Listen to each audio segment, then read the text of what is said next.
Something unusual is happening in Nigerian politics right now. Come on, let me tell you, Nigerians are paying attention to it.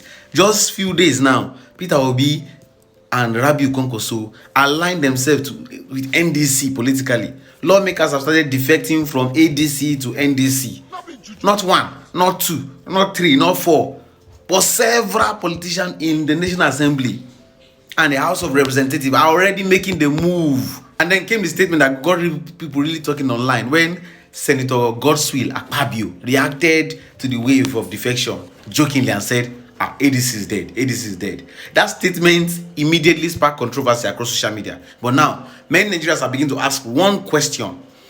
Why are politicians suddenly rushing from ADC to NDC and from other parties to NDC? What exactly is going on? Could this be the beginning of a major political realignment ahead of 2027? Like, could this be the change we're waiting for? Let's talk about it. So, according to multiple reports, several House of Representative members recently dumped ADC and moved into NDC. Some name mentions include Yusuf Dati, Uchenna Okonkwo, Thaddeus Atta, Lillian Urogbu, Peter Nikwe, and Monachim Umezuruike. At the Senate level, Senator Victor Ume, Senator Rufai Anga were reportedly linked with growing movement into NDC. Now, whether you support those politicians or not, one thing is clear. This is no longer a social media noise. When sitting lawmakers begin to move politically, it usually means something bigger may be happening behind the scene.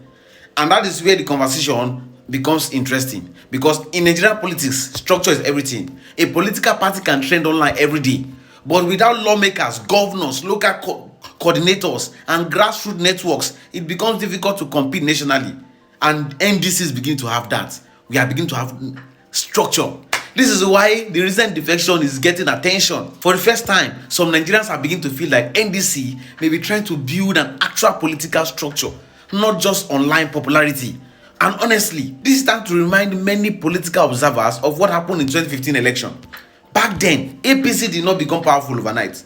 At the beginning, when people mocked their coalition, some believed it would collapse. Others said it would never challenge the ruling structure at the time. But slowly, lawmakers started defecting. Political blocs began merging. Governors joined. And before many Nigerians realized it, APC transformed into a major national force till date. Now, some analysts believe NDC may be trying to follow a similar political blueprint ahead of what? 2027. Especially with figures like Peter Obi and Kwankwaso reportedly connected to the movement NDC. Because whether people agree with them politically or not, both men already have large support bases across different parts of the country. Peter Obi still commands massive youth support online and engagement.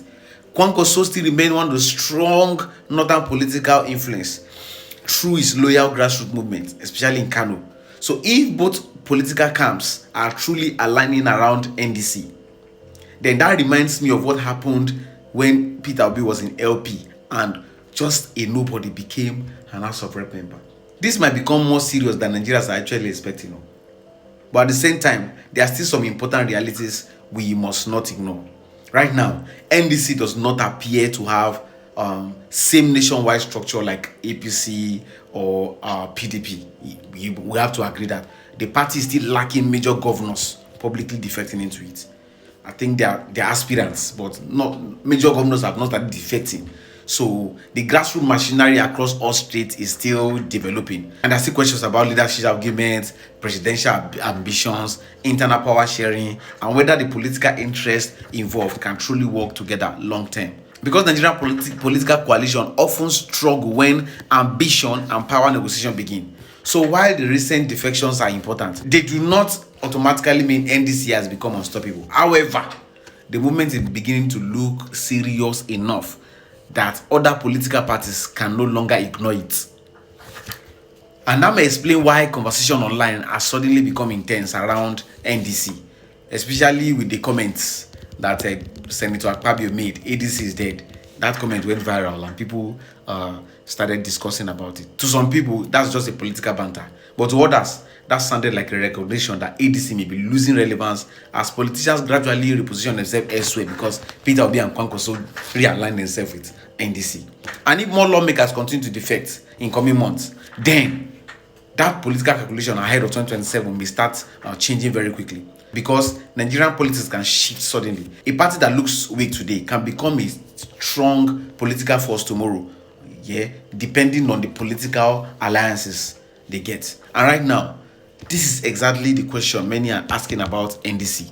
Is this just another temporary coalition, or are we witnessing an early formation of Nigeria's next major political opposition? Time will tell. But one thing is certain: the recent defection have changed the conversation. People are no longer asking whether NDC exists. Now the question is, how big can NDC become before 2027? How big can it become to challenge the ruling party APC? And honestly, the answer to that question could reshape Nigeria's politics landscape in the coming years. So guys, as always, what do you think? Is NDC genuinely becoming a serious political force, or this is just another coalition that may collapse before next election, just like ADC collapsed? Drop your opinion in the comment section. And if you enjoyed this breakdown, don't forget to like this video, subscribe, turn on post notification for more political updates and deep analysis like this.